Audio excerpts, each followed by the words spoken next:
Primeiro, eu gostaria de te agradecer o convite. Você é tão querida. Estou super Você feliz também, de uma estar aqui com fofa. você. E esse trabalho lindo que você está fazendo aí com as lives, né? Associando sempre o exercício físico à saúde mental.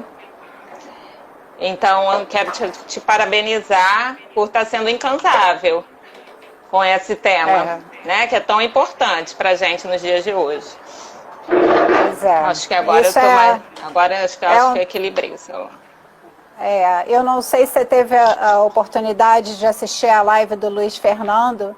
Ele é psicoterapeuta haitiano. Então, o Reich, há quase 100 anos atrás, já tinha essa abordagem da fisiologia, do sistema nervoso autônomo, né, da influência do Já, sistema nervoso autônomo no corpo físico e como isso tudo já. está muito interligado, que não tem como você fazer uma psicanálise ou uma terapia qualquer que seja só cognitiva, ou usando só a fala.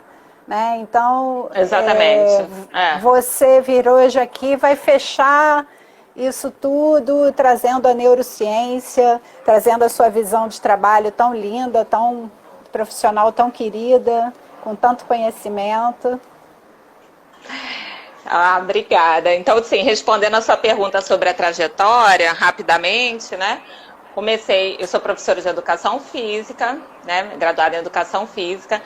Depois, ainda no meu TCC, é, ainda na faculdade, queria ver o efeito do exercício físico no cérebro. Então, eu comecei a estudar o efeito do exercício físico na saúde mental. Aí eu migrei para psiquiatria, onde eu fiz meu mestrado, meu doutorado lá, né? Enfim, aí eu fiz muita pesquisa sobre o efeito do exercício físico na saúde mental, nos transtornos mentais. E hoje eu falo um pouco sobre práticas corporais e dessa integração corpo-mente, né? Tanto quando eu dou aula para psicologia, quanto quando eu dou aula para educação física, eu acho que é necessário a gente fazer essa integração. Perfeito. Então é mais ou menos isso. É a minha visão também. Eu estou fazendo a formação agora em terapia haitiana, né, para juntar esse balaio de gato todo Legal. numa mesma abordagem. Eu uso, eu estou fazendo também agora, tudo junto, no mesmo ano, uma formação formal, né, de yoga, porque eu já uso muita metodologia de yoga, dou aula de yoga, mas eu não tinha uma formação ainda. E agora eu estou também fazendo, porque são linguagens diferentes falando de uma mesma coisa, né? Uhum. E aí eu queria que você falasse do título agora. Por que você escolheu mente, corpo e alma? Qual a diferença entre mente e alma dentro da sua abordagem? Eu acho que a alma vem a integrar, né? Quando a gente fala corpo, mente e parece que está faltando alguma coisa, né? Hoje, se a gente pensar nessa definição, para tentar entrar nesses termos mais, digamos, técnicos, né? Corpo sendo a nossa parte material, algo que está fora de um movimento voluntário, tendo como a mente essa integração, trazendo essa parte pensante, essa parte cognitiva para o corpo, né? Algo que a gente possa pensar e se conscientizar, localizado então no cérebro. E a alma, ela entra ainda em sua definição hoje, digamos, no dicionário, né?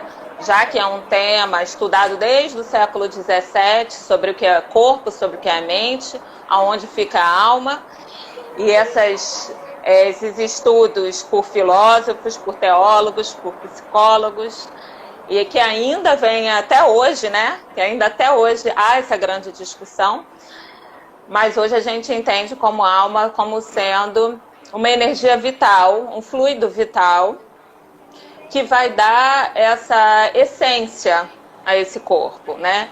A gente não sabe muito o que é a alma, a gente sente, A gente fala, aquilo tocou na minha alma.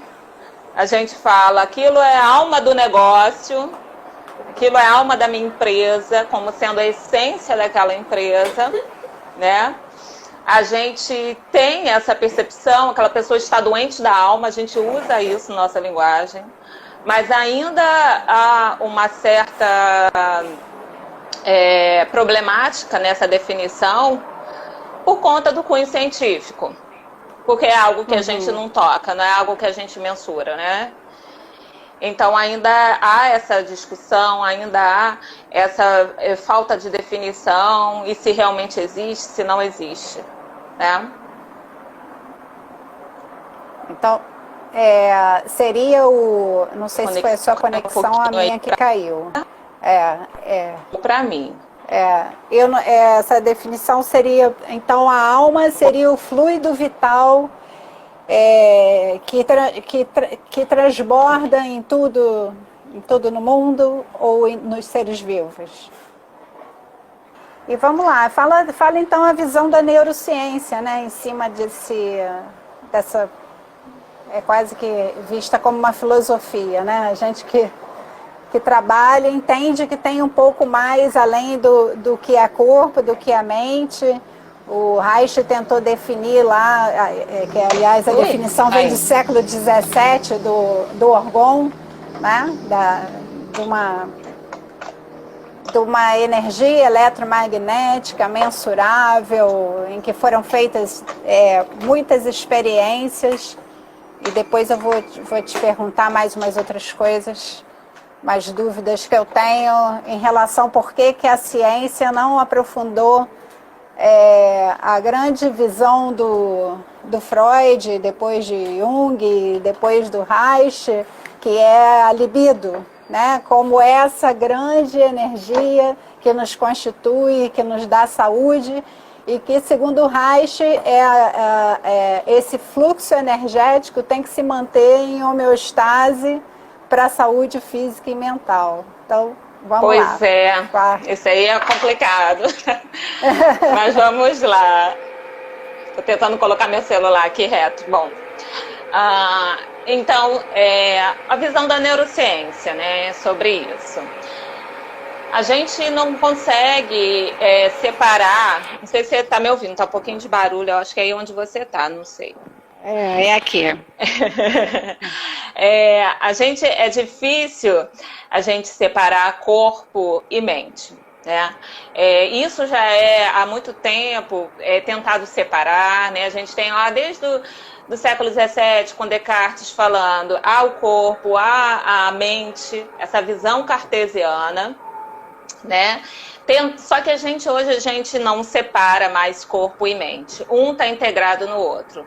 Né? Tudo que a gente faz no nosso corpo vai influenciar na nossa mente e vice-versa. Tudo que a gente sente na nossa mente, então se um dia você está mais estressado, você vai sentir uma tensão muscular, você vai liberar diversos hormônios que vai te deixar mais ativo para você lutar contra aquele estresse, mas ao mesmo tempo você não luta, então você acaba sentindo efeitos deletérios daquele estresse de forma crônica. Então há uma ligação, hoje em dia a gente sabe, essa visão da neurociência, entre o corpo e a mente. Então você recebe essa informação que vem de fora, processa essa informação no seu cérebro, e aí então você consegue ter uma emoção e reagir àquilo. Então, por exemplo, se algo agora me acontece que eu fico com muita raiva, eu percebo isso, e isso entra pela minha amígdala, que é uma região do cérebro que vai promover esse estado de raiva, projeta isso para o tronco encefálico, para o hipotálamo, onde eu libero diversos hormônios no meu corpo, ativando também o sistema nervoso simpático. Então eu tenho aquela tensão muscular, aquela liberação de adrenalina, aquela liberação de cortisol, e eu vou agir com raiva.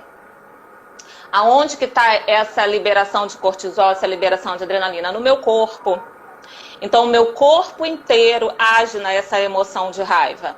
Aumenta a minha frequência cardíaca, aumenta a minha frequência respiratória, por algo emocional. Talvez algo que minha mente até criou. Porque essa raiva, ela está integrada com alguma coisa que eu percebi como uma raiva. Não é um medo inato, não é uma cobra, é alguém que me chateou. Então, eu tenho isso agindo no meu corpo e me faz, depois, ter um certo comportamento. Essa raiva, eu posso agredir uma pessoa, eu posso ficar quieta no meu canto. Então, depois disso, eu tenho um comportamento para aquela raiva. E esse comportamento aí já entra o meu córtex pré-frontal, que é algo mais evoluído que a gente tem, né? Uma área do cérebro mais evoluída que nós humanos temos. E aí, de vez em quando, a gente consegue freá-lo, né? A gente consegue agir com esse córtex pré-frontal de algo assim, peraí, eu estou sentindo essa raiva, mas eu não vou explodir. Eu estou sentindo essa raiva, mas eu não vou agredir essa pessoa, né? Eu estou sentindo essa raiva ou aquelas pessoas que não conseguem mesmo demonstrar.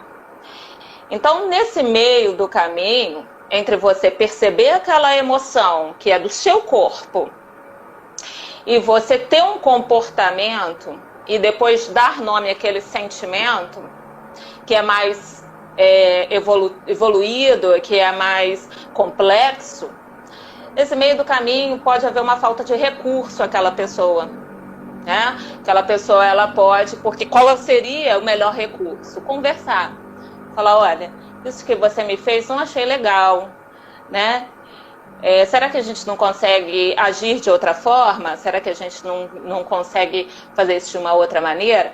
Essa seria a maneira mais evoluída de agir. Por que mais evoluída? Porque a gente tem um córtex pré-frontal para isso, nós somos humanos para isso. Os animais não conseguiriam fazer isso, não conseguem se expressar através da fala, né?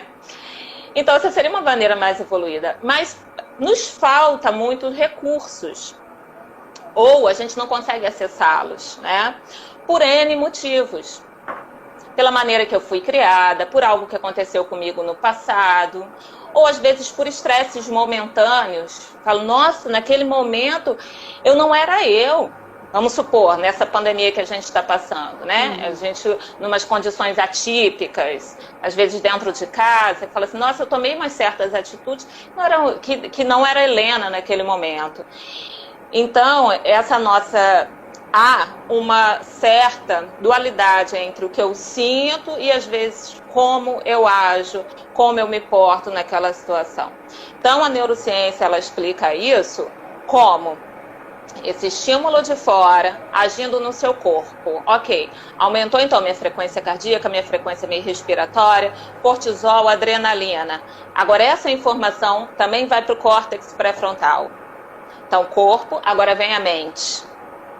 Então, esse córtex pré-frontal, dessa consciência, vai estar na mente, a mente vai estar associada a esse córtex pré-frontal, que é a nossa parte do cérebro consciente.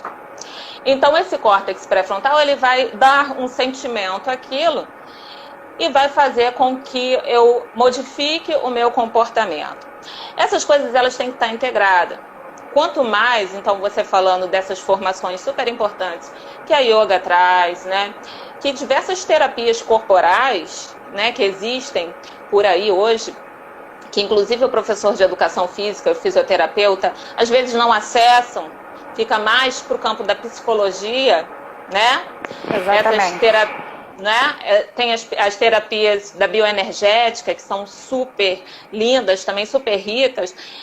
Então, os profissionais do corpo, eles não têm muito acesso. Então, essa pessoa, ela sente aquela raiva e, às vezes, por falta desses recursos, ela não consegue ter um comportamento adequado. Essa yoga, meditação, todas essas práticas que nos coloca cada vez mais em conexão com o nosso corpo, que isso é algo treinável, né, Ana?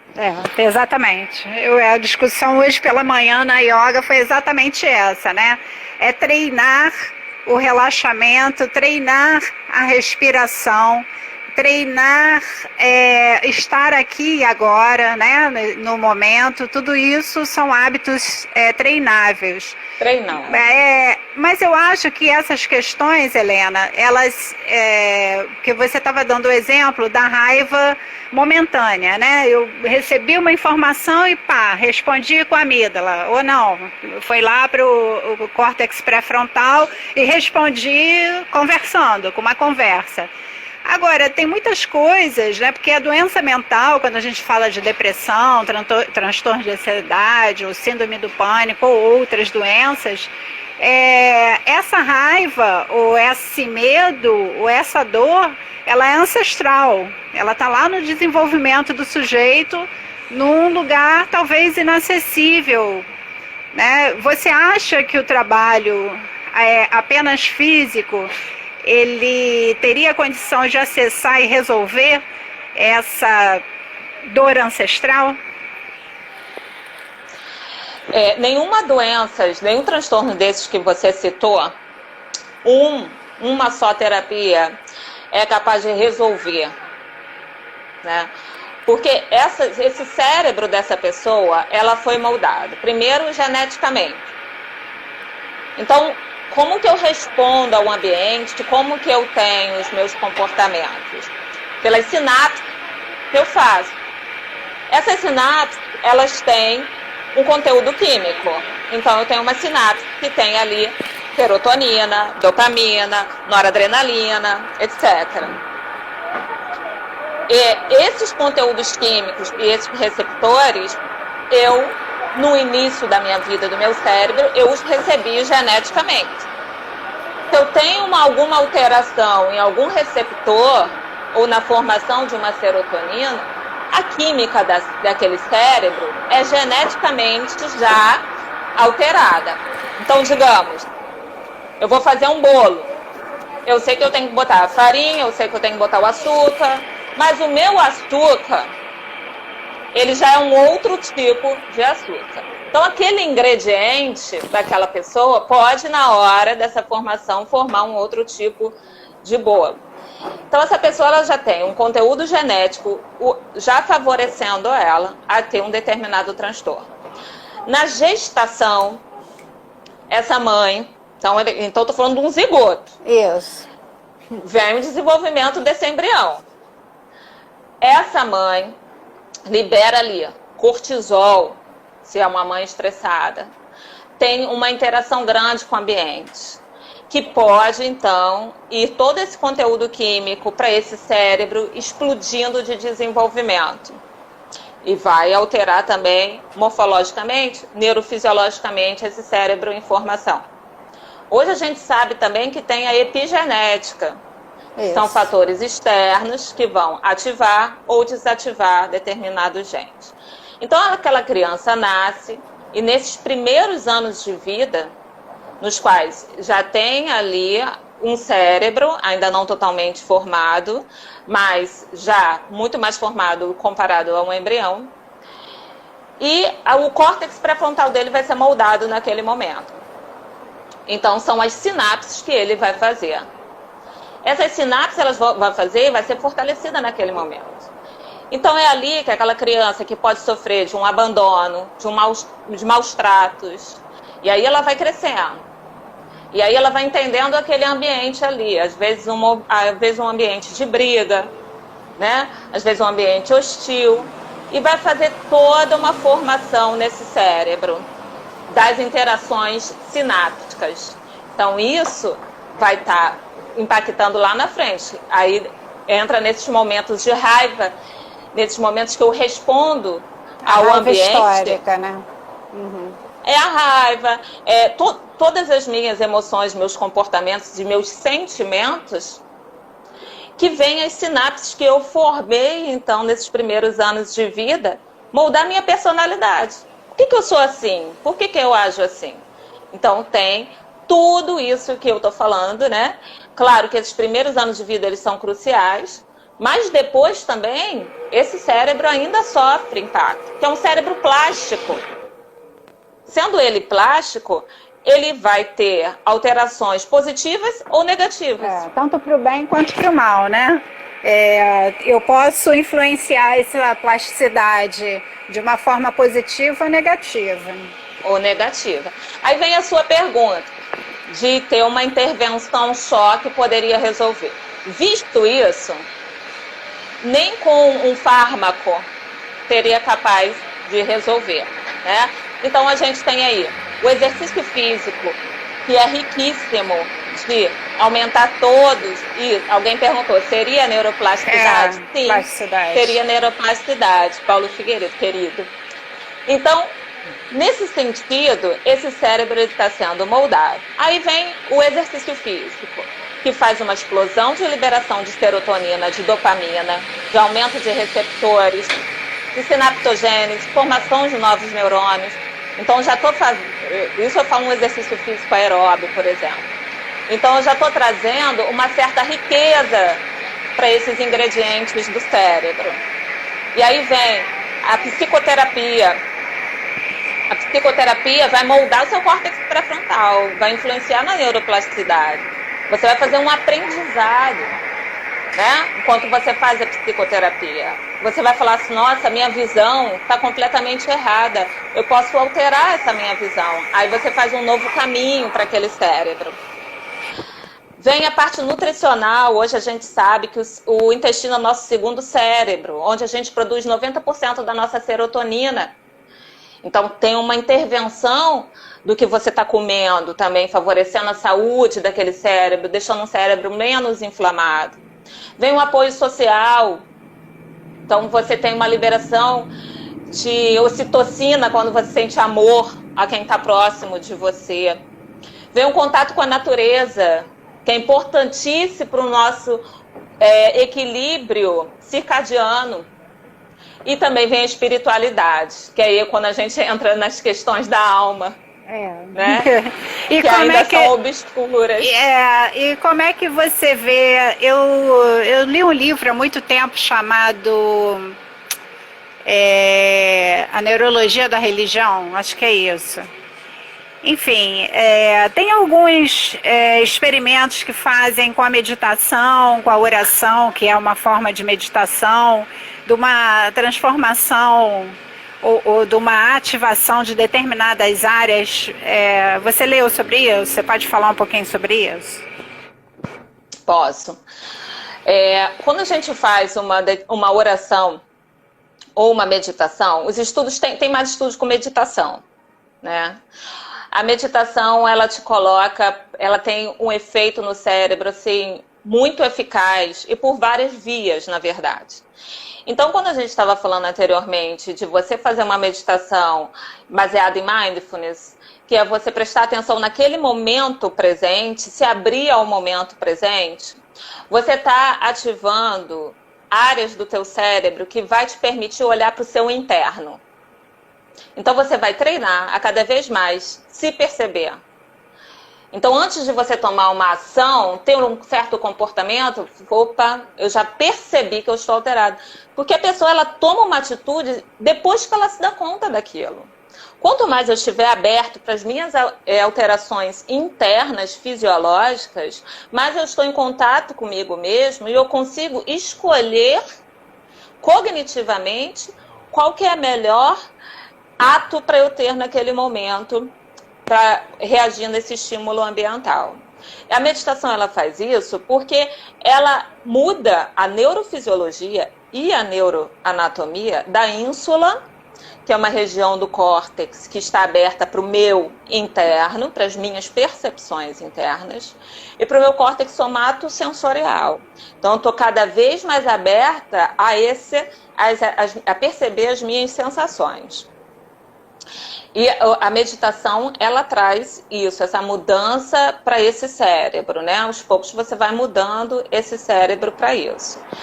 Quando você entra em contato, então, com uma questão mais espiritual, ainda existe, por exemplo, dentro da yoga, a glândula pineal, aquele grande mito da pineal. A alma estaria aí, né? Já foi buscada a alma na pineal, a conexão do sétimo chakra, do coronário com a pineal. Fala disso aí pra gente.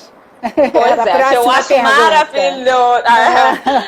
Que eu acho maravilhoso, né? Mas ainda faltam dados científicos. Na verdade, quando se usou a pineal, né, no século XVII, para fazer essa conexão alma, mente e corpo, não tinha nenhum avanço da ciência, né? Foi através de secação de cadáver. Tem uma glândula aqui, no meio do cérebro, ela vai conectar mente e corpo. Não tinha nenhum avanço de ressonância magnética, tomografia computadorizada, né? Hoje, o que a gente sabe da pineal? Que é uma glândula que produz a melatonina, né? Quando a gente está no escuro, o nosso nervo óptico percebe a escuridão, manda essa informação para o hipotálamo, que manda essa informação para a pituitária, libera a serotonina. E no claro é o contrário, né? E aí eu sinto sono. E no claro é o contrário.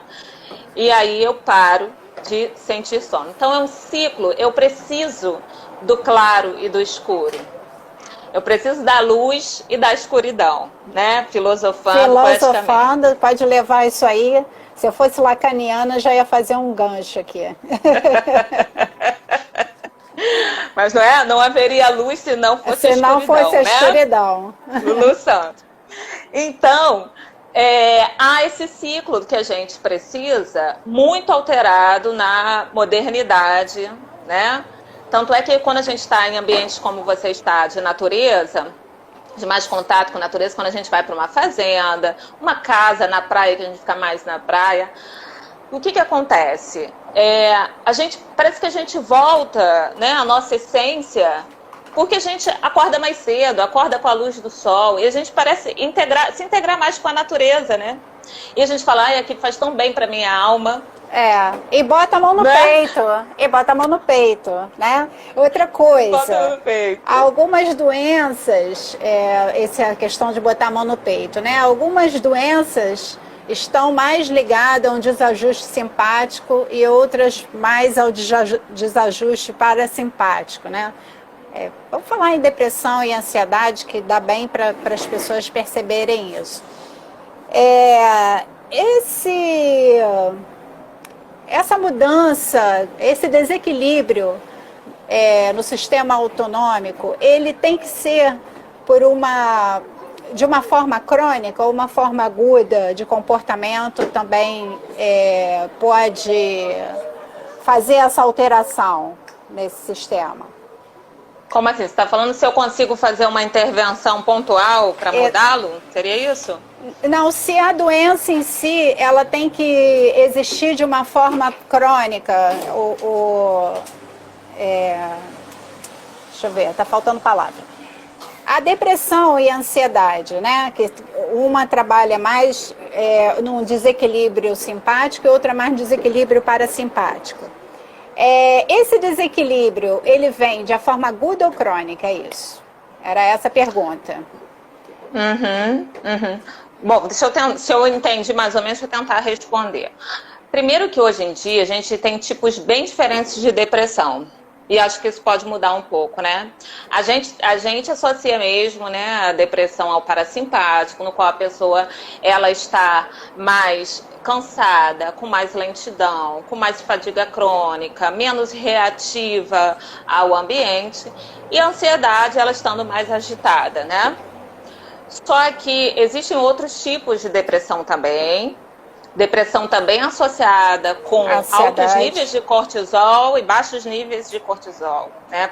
As pessoas têm uma depressão melancólica, uma depressão reativa. Tem pessoas com depressão que você nem percebe que ela tem depressão. E hoje em dia tem a depressão associada também com a ansiedade, né? Então, isso tende um pouquinho a mudar, tanto é, né, que quando eu fiz o doutorado com cortisol e depressão, né, e a gente chegando a uma conclusão que nem todos eles vão ter alguns tipos que têm um cortisol para cima, outros tipos têm cortisol para baixo. Né? Então, as pessoas mais ativadas e as pessoas menos ativadas. Então, parece que, não sei também no futuro isso pode mudar, né? A psiquiatria muda muito. Então, que as pessoas, isso pode alterar um pouquinho, tá? E aí, isso tem muito, assim, sendo um ciclo vicioso. tá? Então, era essa a pergunta, era exatamente isso. Conforme ela vai agindo de forma mais ansiosa, ela vai ativando mais ainda o simpático, né? E aí isso a ativação do simpático leva ela a estar mais ansiosa. Então, por exemplo, eu sou uma pessoa muito agitada, com meu simpático muito atuante, e aí eu altero muito a minha ativação da minha frequência cardíaca, da minha frequência respiratória, porque eu me meto em tudo quanto é coisa, eu não sei dizer não, né? Para esperar o que o barulho vai passar.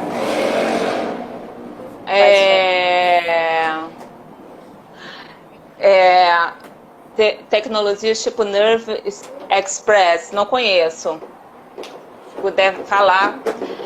Pode escrever Pode escrever. A modulação do simpático parasimpático, hoje em dia, ela é mais estudada com a variabilidade da frequência cardíaca, também é muito estudado, tá? O que eu encontro mais na literatura é com a variabilidade da frequência cardíaca. Então, como eu reajo a esses estímulos, eu vou lá, me meto em um monte de confusão, não sei dizer não, estou cheia de compromissos, né? Imagina, a minha frequência cardíaca vai ser cada vez mais agitada e eu não vou conseguir dormir, etc. Por até uma falta de conexão minha com o meu corpo, e aí é onde entra o papel, né, lindo dos profissionais de educação física, fisioterapeutas, terapeutas corporais, essa pessoa ela está hiperventilando e ela está cada vez mais com aumento da frequência cardíaca, etc., sem nem perceber daquele estado tão ativo que ela se encontra, né? E o cérebro percebe isso. Então, os estudos que a gente tem de mais recente sobre a respiração mostram que a gente tem neurônios espiões no tronco encefálico. E esses neurônios falam assim, opa, Helena está hiperventilando, vamos aumentar essa noradrenalina aí do cérebro dela. Então, é um ciclo vicioso. Eu fico com o meu cérebro completamente ativo, aumento a minha frequência cardíaca, a minha frequência respiratória, e a minha frequência respiratória vai aumentar a atividade do meu cérebro. É um ciclo vicioso. Então, esse simpático, ele vai ter uma participação, não sei se era essa a sua pergunta, mas ele vai ter essa participação de estar contribuindo para aumentar os sintomas, a gravidade dessa doença, né? E se não há uma ruptura nessa ativação, então por isso que é importante, né, a gente pensar nessa relação corpo-mente. Vamos fazer essa ruptura para onde eu, terapeuta, eu, professora, onde eu consigo alcançar? Eu não vou alcançar a mente, eu não sou psicóloga. Eu vou alcançar esse corpo. Vamos fazer terapias para aumentar essa ativação parasimpática, que ela só é predominante, o parasimpático, quando a gente está dormindo. Mas essa pessoa, ela não dorme. Relaxamento e respiração, né? Relaxamento, alongamento, tirando alguns nós corporais. Eu trabalho muito também com liberação miofascial, que eu acho que ajuda demais a esse sujeito que está lá sem dormir. E alongamento e relaxamento, né? Trazendo para o aqui e agora, e meditação se for possível. Mas eu acho que só o trabalho respiratório e relaxamento já cumprem o seu papel, né? Hoje sim. até e é importante, Ana. Pode falar. Pode falar. Não, estava falando que o professor... Não, é importante a conscientização, porque às vezes o terapeuta, o psicólogo, ele deixa de ensinar essa pessoa a conscientização. Ela mesma não percebe. Às vezes ela faz até evoluções sem perceber. Então, entrou aqui, ainda mais aula em grupo, vamos supor. A pessoa entrou, respirou e tal, saiu dali. Às vezes a conscientização não é trabalhada. E ela vai voltar para esse ciclo, né? Percebe percebe como você está respirando, você está hiperventilando, você está pontuando, né? Eu passei ontem foi a formação em em terapia haitiana e hoje foi a formação em yoga. Foi punk o final de semana, mas as duas abordagens falaram a mesma coisa. Né? Se você não tiver um conhecimento do seu corpo, da sua estruturação física, da sua estrutura de respiração, como que você respira? Você tem que saber que padrão de respiração você tem, porque isso tudo está muito ligado, né? E o que você reforçou aí, né? Se eu estou hiperventilando ou se eu não estou respirando nada. Como é no caso da depressão, que o sujeito tem aquela respiração curtinha só para subsistência. Isso. E aí, o primeiro passo para uma mudança é o autoconhecimento, né? E é um autoconhecimento amplo dos meus atos, das minhas atitudes, do meu comportamento e do meu corpo. Então, aí eu faço a minha primeira mudança. E essas minhas mudanças, né, essa pessoa querendo mudar todo esse estado, é um aprendizado. E esse aprendizado é necessário repetição, repetição. Só aprendo uma coisa, né, na maioria das vezes, repetindo, né? Então, eu tenho aí a formação de um hábito depois. Né? Depois de um dia, eu estou formando um hábito. Fala, opa, nossa... Eu tô tão calma. Eu tô respirando. Olha, eu tô respirando. Isso aconteceu comigo, que eu saí de um quadro de depressão a trancos e barrancos, sem terapia, sem medicação, sem nada. E fui para o remo, canoa havaiana.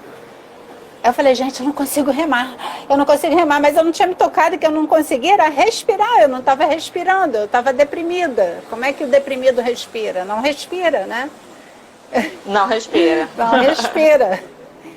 E aí é um ciclo, então é o fato dele respirar curto, e isso vai ativando esse cérebro cada vez mais, e aí é um cérebro que está fazendo conexões erradas no passado ou no futuro, com muita falta do presente, né? Então, a necessidade dessa conscientização, ela está colocando cada vez mais a nossa mente para o presente. Alguém falou repetição com orientação, né? É necessário, a memória, como é que a gente aprende qualquer coisa? Repetindo, a não ser que seja algo de muito impacto emocional, aí você aprende na hora, né? Você nunca mais esquece, né? Mas, por exemplo, se a gente vai aprender qualquer coisa que a gente quer, a gente precisa repetir aquilo, repetir. Formou aquela sinapse de longa duração, ela está formada, ela está forte. Você nunca mais esquece, né?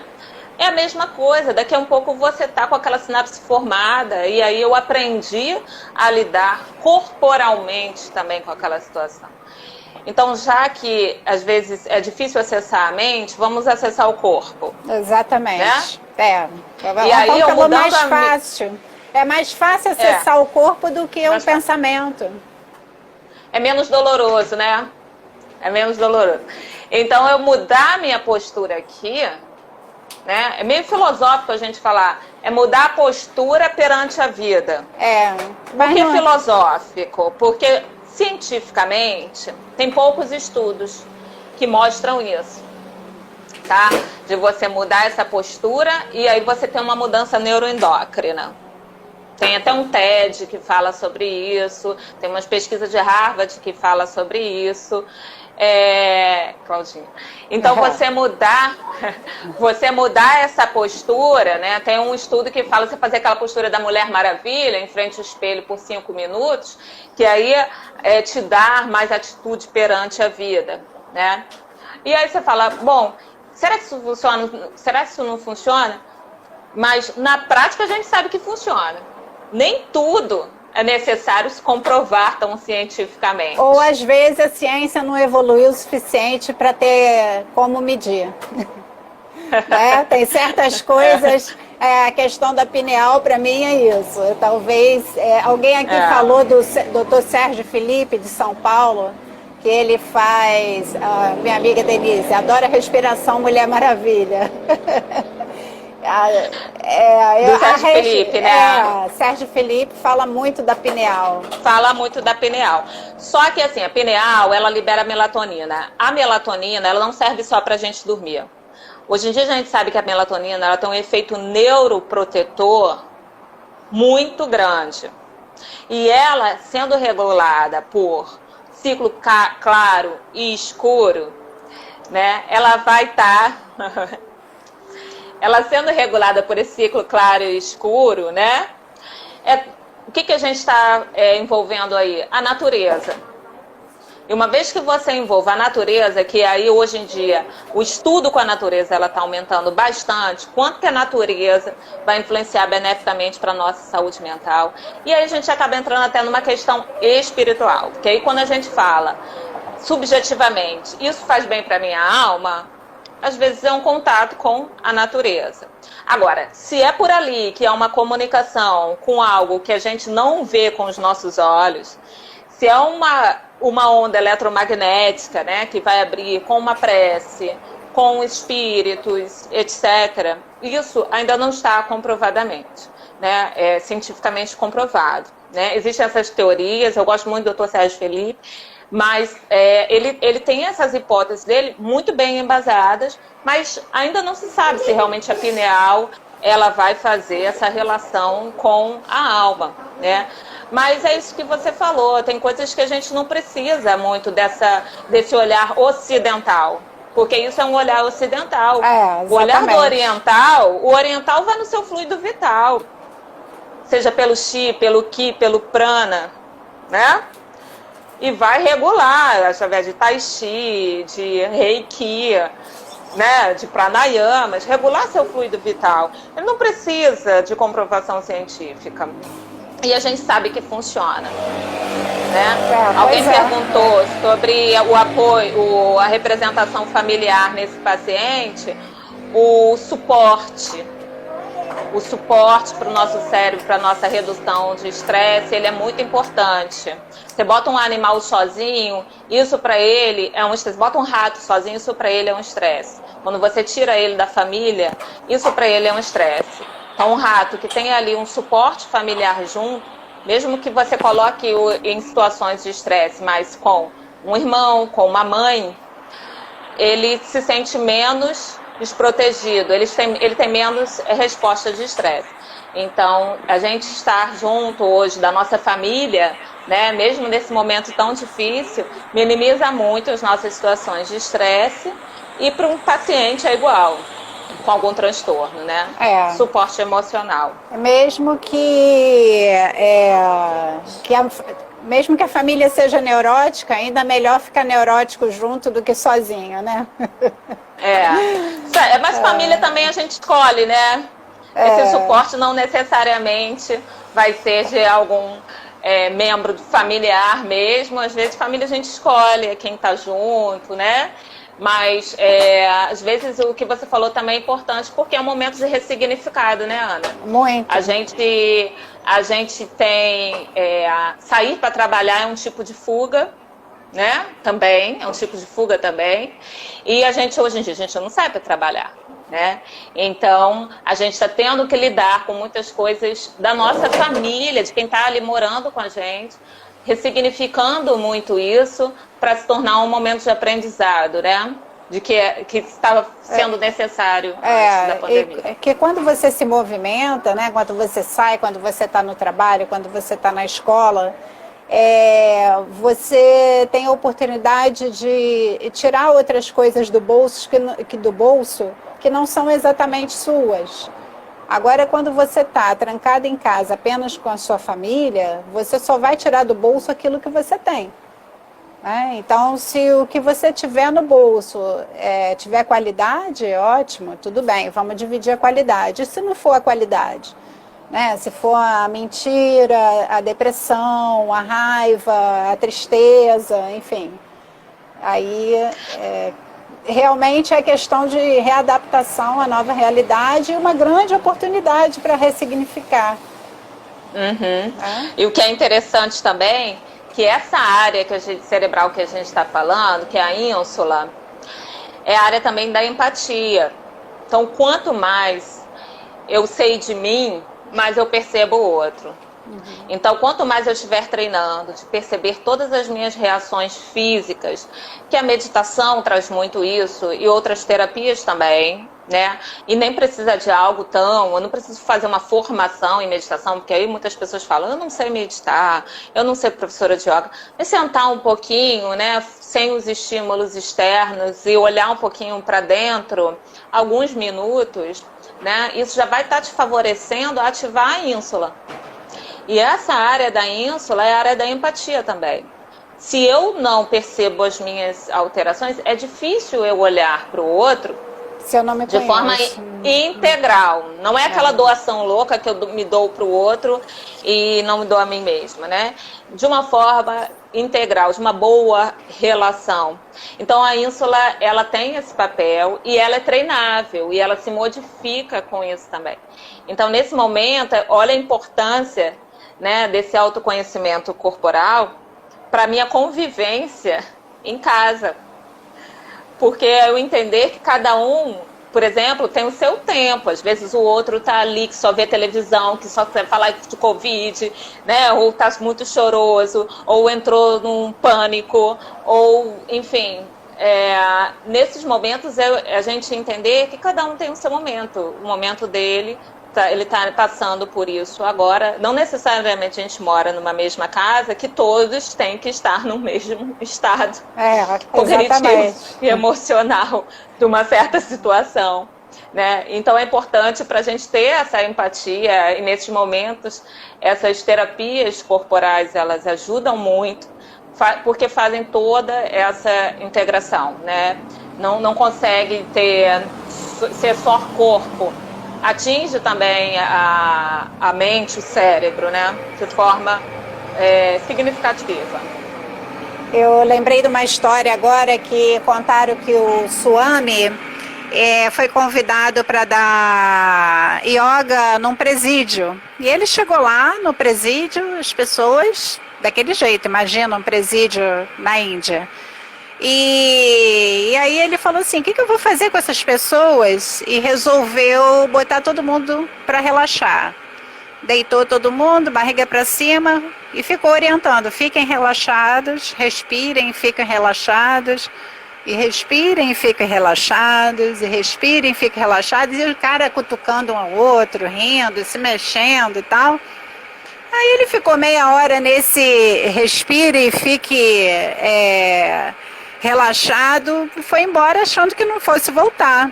Aí o diretor do presídio virou para ele e falou assim, poxa, você não vai voltar essa semana não? Voltar? Eu não fiz nada, nem consegui dar aula para eles. Não, mas foi ótima a sua vinda aqui. Ficou todo mundo calmo, tudo silencioso, reclamaram menos, se agrediram menos. Então respirem e fiquem relaxados em casa, que adianta sim. Adianta ficar um pouco, né? Aquietar o corpo, a gente aquieta a mente, né? Tem muitas pessoas, né? Como eu continuo dando aula online, eu tenho muitos contatos com muitos alunos, né? E tem pessoas passando por situações muito variadas, né? Mais variadas possíveis, né? E muitas pessoas com problemas de transtorno do pânico, problemas com ansiedade. Então, agora melhorou. Então, essa mente, ela vai dormir cheia de glutamato, cheia de cortisol, cheia de noradrenalina, não sendo aquele momento para ela estar com aquele cérebro ativado. Então, existe higiene do sono para quem precisa. Né? E isso é treinável, não é porque você vai fazer um dia que você vai aprender. Isso é treinável. Ensinar o relaxamento é um processo. É um processo, a gente está em processo, né? E como nós somos muito consumidores de fármaco, é muito mais fácil tomar um ansiolítico, porque a pessoa não está aguentando mais, ela precisa tomar um ansiolítico, né? Mas assim, a gente lidar conosco mesmo é muito difícil, é muito doloroso. Mas é um processo para toda a vida, é um conhecimento, é uma evolução, é uma oportunidade. Então, nesse momento, o nosso cérebro, É durante o sono que a gente tem a liberação e regulação de diversos hormônios. É quando a gente faz o aprendizado mesmo, ele é fortalecido pelo sono. O sono faz parte da nossa saúde mental. Então, essas pessoas estão negligenciando esse sono, né? Ou às vezes não é nem negligência, elas mesmas não conseguem relaxar. E é necessário calar um pouco, então, essa mente, né? Tem aquela que você deve saber, aquela expressão que se fala do monkey mind, é um macaquinho que tem na nossa mente, e o macaquinho, ele descasca a banana, e ele sobe na árvore, ele pula de galho em galho. Essa é a nossa mente, né? E quando você fala, presta atenção na sua respiração, como você falou, respirem e fiquem relaxados, respirem e fiquem relaxados. A gente dá uma função para o macaquinho. Macaquinho, agora você só vai descascar a banana. Fica e o macaquinho foca naquilo. Só descasca a banana.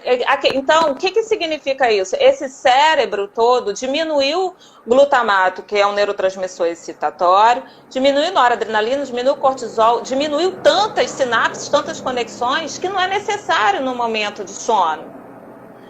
E aí você deu uma função para aquela monkey mind de prestar atenção na respiração, e aí você acaba relaxando. Não tem como não relaxar, mas lembrando que é um processo.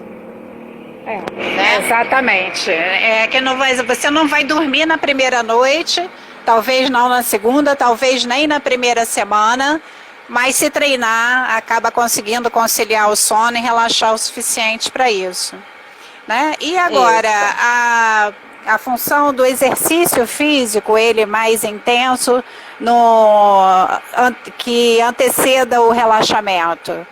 Você acha necessário, você acha adequado ou não? Para algumas pessoas é necessário. Para algumas pessoas é necessário você chegar na calma, né, por uma questão fisiológica. Você ativar o simpático e depois é necessário você ter uma atuação do parasimpático. Né? É como se fosse, para quem não entende muito simpático, parasimpático ou quem não é da área, é como se fosse um efeito rebote, digamos assim. Primeiro você ativou muito, seu corpo tende ao equilíbrio, então o seu corpo vai ter que desativar, ele vai procurar meios de se desativar. Nosso corpo sempre tende à homeostase, sempre tende ao equilíbrio. Então, se eu ativo muito ele, fisiologicamente, ele vai procurar se desativar sozinho. Né? É porque é um processo, são recursos que se utiliza. Mas um corpo saudável, ele tende a ter um equilíbrio entre a ativação e a desativação. As pessoas que não conseguem, já de cara, entrar num processo de desativação, ou seja, parar, olha, agora eu vou parar, vou prestar atenção na minha respiração e vou relaxar. Tudo bem. Eu queria que você terminasse seu raciocínio e que as pessoas que quiserem fazer perguntas, se bem que já foram perguntando aqui pelo caminho, né? Quem quiser perguntar mais alguma coisa, aí tá na hora. Sim, então eu estava respondendo sobre a necessidade de uma ativação para depois um estado de relaxamento, né? Isso não é necessário. Para algumas pessoas, sim. E normalmente as pessoas mais agitadas, né? Então é necessário ela sair de um equilíbrio, de um estado mais ativado dela, que já é o normal dela ser agitada. Ela entrar num estado mais ativado ainda, para que depois ela entre num estado de mais relaxamento.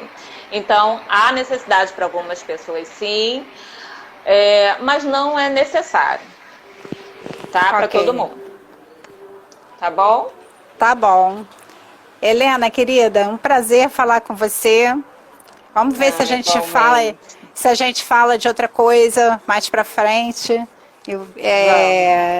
Semana que vem a Andréia Deslandes vem conversar com a gente. Vai falar especificamente sobre depressão. Já vai pegar um monte de gancho seu aqui. E avisar o pessoal que já está no IGTV, mas eu vou editar, tirar essas saídas, entradas, cai a conexão, vou tirar isso tudo e vou botar no YouTube também, tá bom? Obrigada, Tá ótimo, amor. Ana. Fica com Eu queria Deus. te Muito obrigada. agradecer, parabenizar mais uma vez pelas lives, pelo assunto. Agradecer a todo o pessoal aí que mandou pergunta, que entrou, que mandou um beijinho. E assim, espero poder ter respondido, apesar do conceito da alma, a gente ainda não tem nenhuma comprovação científica, né? A gente faz só ilações, pensamentos, mas a gente não pode esquecer que é importante também a gente filosofar um pouco sem ciência também, né? E até porque eu ainda acho que a ciência, aqui, já que estamos filosofando, eu acho que a ciência em determinado momento precisou se afastar da religião e até da filosofia, mas é que agora a tendência é voltar para isso, né? Para voltar, não a religião formal, né? Mas o pensamento do algo mais, que o Oriente fala em prana, enfim. Existe aí um elo de ligação da vida que nos conecta a todos. E seria desnecessário a gente falar em ecologia se nós soubéssemos que estamos integrados a um universo, a Terra, né? É o nosso planeta, a nossa Já se casa. fala, né, da medicina integrativa, da saúde integrativa, de somos seres biopsicossocial, de entrou a espiritualidade na qualidade de vida, na Organização Mundial de Saúde, né? Então já tem essa tendência para nós agora ocidentais, a ter essa visão também, né, e que isso nos favorece, nos ajuda muito, e acho que a educação física ela tem que começar a olhar para isso, estudar, não descartar o cérebro, né, igual a fisioterapia, não descartar o cérebro, porque na formação se descarta, nos livros se descarta o cérebro, e o mesmo para a psicologia. Então, hoje eu dou aula na psicologia e os alunos não conseguem compreender os conceitos corporais, né? Existem as formações por fora, mas eles ainda ficam em muitos conceitos mentais e fica aquela visão cartesiana do século XVII ainda, né? Que já passou. Né? Então, na prática, ainda há essa necessidade dessa integração. Então, espero também que a gente possa levar essa visão maior para aqueles que ainda não aceitaram ou não se adaptaram a isso. É isso. Tá bom? Obrigada, amor. Um beijo. Eu que agradeço. Obrigada a vocês pela participação. Beijo. Beijo.